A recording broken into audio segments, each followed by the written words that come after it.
কুয়াশার মধ্যে বের হয়ে গেলাম রসের উদ্দেশ্যে। আসসালামু আলাইকুম, কেমন আছেন সবাই? আশা করি সবাই ভালো আছেন।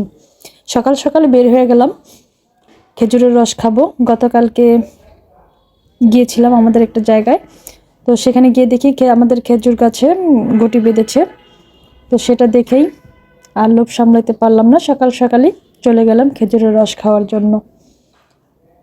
তো ভেবেছিলাম গাছ থেকে রসের ঘটি নিয়ে নামাবো বা কীভাবে সেটা দেখব, কিন্তু আমরা দেরি করে ফেলেছি। তো সব রস একসাথে করে ফেলেছে। যাই হোক, রস খাবো বলে কথা, শীতকে অপেক্ষা করে খেজুরের রস খাওয়ার জন্যই চলে আসলাম। খাবো এবং সাথে করে নিয়ে যাব। সেই মজা। এখন খা খা দেখ বাকিটা নিয়ে নিয়ে যাবে, তোর আগে খেয়াল হয়ে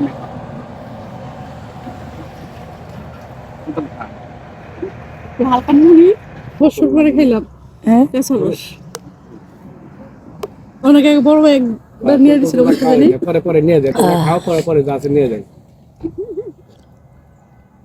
কি বল লাগে খা খাবার আগে কখনো ইয়ে করতে হয় না।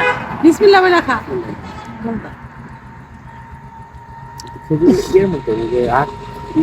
আখের রস, আখের রসের তো এটা বেশি টেস্ট। খান খান আর খান আর খান।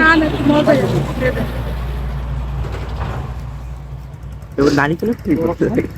হ্যাঁ, বুঝা যায় গাছ কাটতে বাইর করছে, একটা ফ্লেভার বোঝা যায় যে গাছের ইতে গাছের গন্ধ আসে। না এরকম বোঝা যায় যে গাছ থেকে বাই করছে।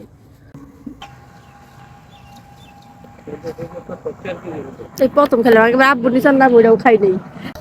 গাছের তেলে দাও। এটা গুড়ের জন্য না? না না, ওর ফোন দেন ঘন্টা খানেক লাগবে।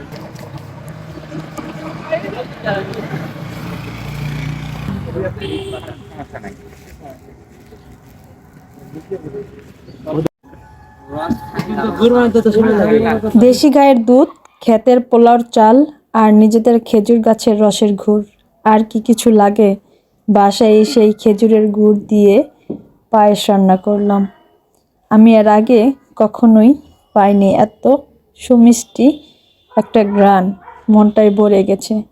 আর এত স্বাদ না খেলে বুঝতে পারবেন না। ভিডিওটা কেমন লাগলো কমেন্ট করে জানাবেন। ধন্যবাদ। আসসালামু আলাইকুম।